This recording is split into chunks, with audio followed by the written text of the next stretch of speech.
Namaste. I want to read the first chapter of the Bhagavad Gita. This is there's a little book that I put out with only the slokas, and the first chapter, first of all, I left it out of the Essence, the bigger book, because in our tradition, that first chapter is almost a book in itself. One edition has about 160 pages just on this one chapter. Another one has something like 70 pages, and I thought, well, let's get on with the work. But then later, I didn't know how to make it simple and quick. But then I discovered how to do it with brackets, with parentheses, with underlines, with italics, and so on. So now, let me read this from verse 1 of the Bhagavad Gita. King Dhritarashtra, and again I put in a bracket here, the blind or undiscerning mind, posed this question to Sanjaya, introspection. So you see, I'm not doing I'm not translating only literally, but I'm putting the the explanation in parentheses, brackets, etc., footnotes, and so on. Dhritarashtra is the father of the Kauravas, who were the negative side in the battle of Kurukshetra. It says later in the battle in the Gita, this body is the Kshetra, this body is the battlefield. And the whole story of the Bhagavad Gita is not just Krishna driving between the two armies and they see these two armies opposed to each other and then this dialogue takes place. You know that no dialogue like that would take place between two armies already heated up for battle. It's symbolic, it's allegorical. The whole Gita is allegorical. And Dhritarashtra is symbolizing the blind mind. Well, the mind is that aspect of our cognitive ability, let's put it that way. And go and look it up in the dictionary if you need to. And it is that which receives but doesn't discriminate. The intellect comes in here and says, oh, that is what that is. Like that illustration I gave a few weeks ago of the mind. You see an image of a horse reflected in a mirror. And the mind sees that, you see that, but you don't know what it is. You've perhaps never seen a horse in your life. So you see the image, but you don't know what it is. Then the intellect comes in and say, oh, that's a horse. Well, these are mon and buddhi. There are four aspects of mind, however. Mon, buddhi, ahankar, ego, chitta, feeling, intuition. And so the feeling comes, the ego comes in and says, oh, that's my horse. You're probably in delusion when you start saying that, but not much. It's only when chitta comes in and says, oh, how happy I am to see my horse, then you're caught in delusion. So chitta is the basis of all delusion. This is why the definition of yoga that Patanjali gives is yogas chitta vritti nirodha. Yoga is the neutralization of these vrittis or whirlpools of feeling. And why is it a whirlpool? Because everything that you see that you react to with a feeling way, you draw it to your ego. You draw it into a vortex of the magnetism that keeps you tied down into this world. It becomes a whirlpool that pulls you downward. And so, Dhritarashtra, in the beginning of this gate scripture, is just observing this thing, but he can't see the thing. He can't see it for what it is, and so he has to ask. In the story, Dhritarashtra is seeing it from a distance, and Sanjaya has the power to see at a distance, and Sanjaya is explaining what is happening there. But there's a deeper meaning to it here, and it's a very interesting thing. Dhritarashtra asks, what was the outcome of their struggle? What did they? He puts it in the past.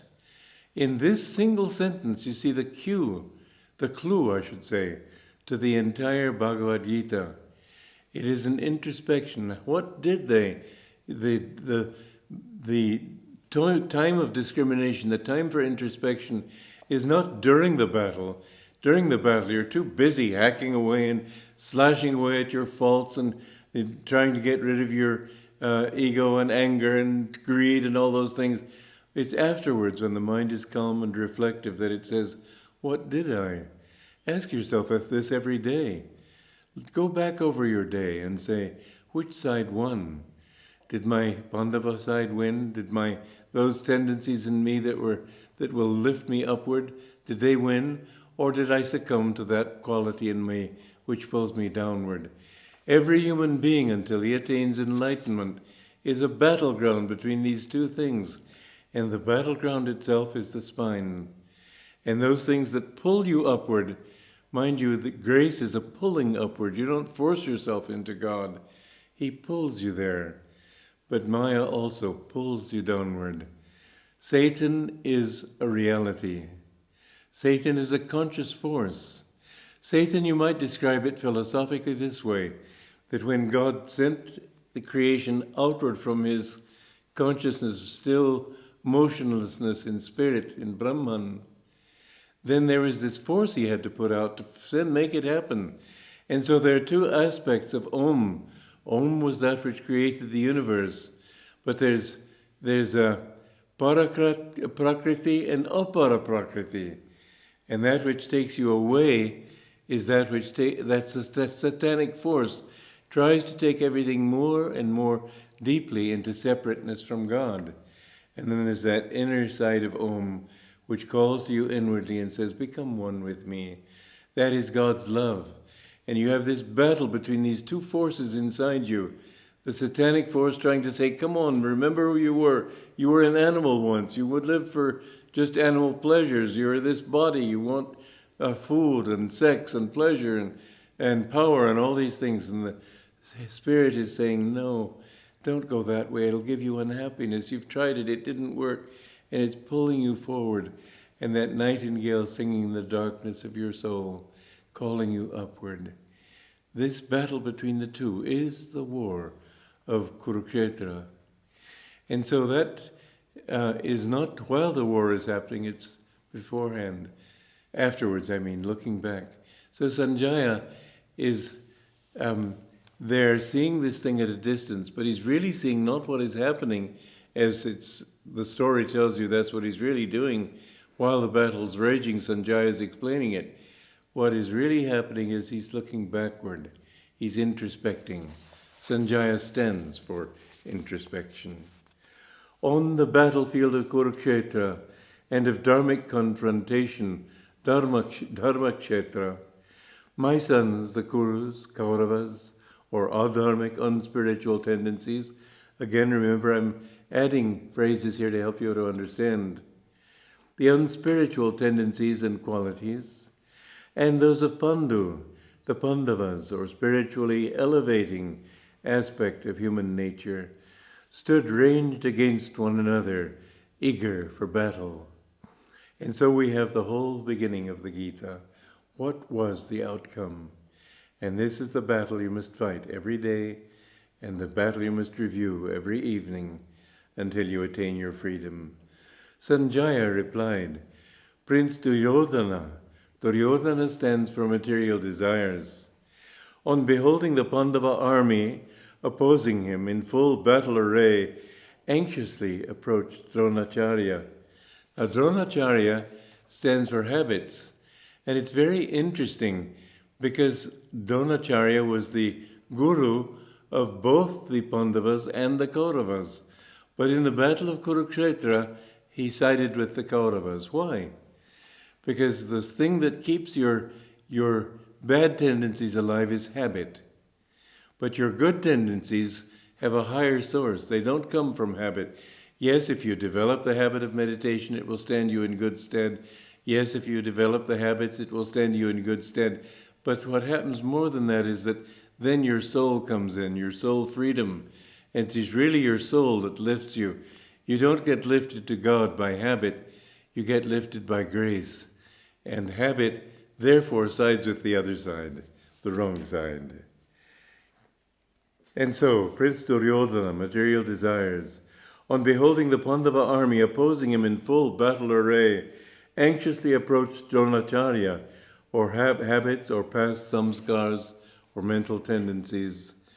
Duryodhana's guru, since material desires are directed by past habits, and he spoke as follows. Stanza 3.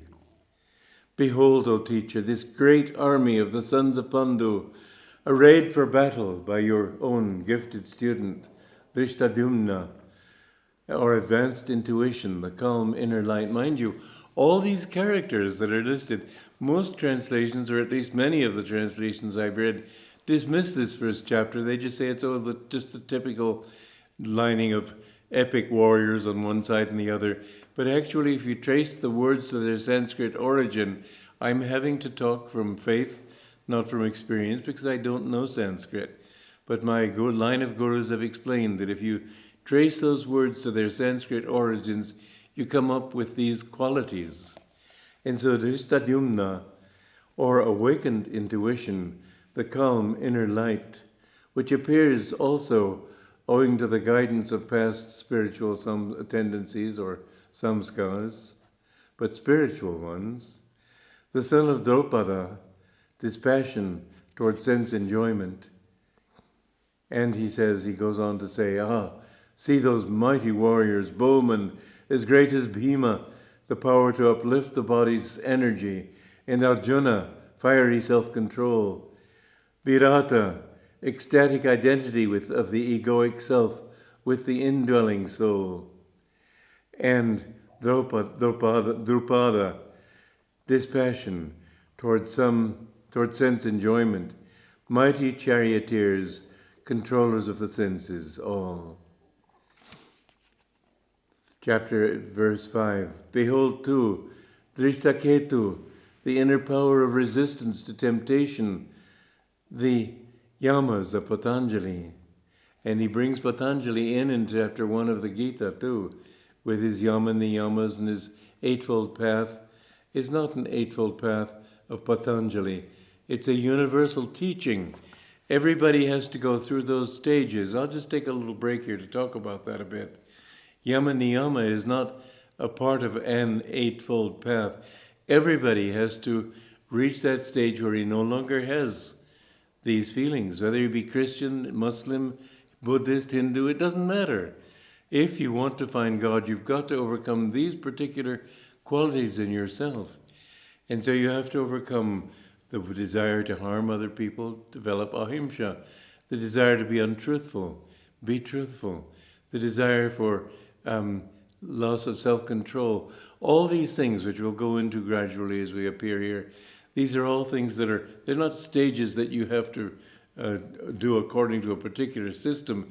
They're the universal truth that everybody must follow. And then comes asana, and most people think asana means the physical practices of the different positions of hatha yoga. But hatha yoga is based on this single part of Patanjali, this single stropha, that we have to get rid of the tendency to be restlessness. When you can hold your body completely still and your spine erect, you have attained asana. The meaning of asana is simply that. It doesn't mean contorting your body in a whole series of exercises and positions. They're good positions. Hatha yoga is a very good science, but it is not what Patanjali taught. And then comes pranayama. Pranayama, most people think of as the breath, but prana actually means energy. And when you have control over the energy in your body, you can withdraw the energy from the senses and redirect it. As Jesus said, "Thou shalt love the Lord thy God with all thy heart, with all thy mind, with all thy soul, and with all thy strength."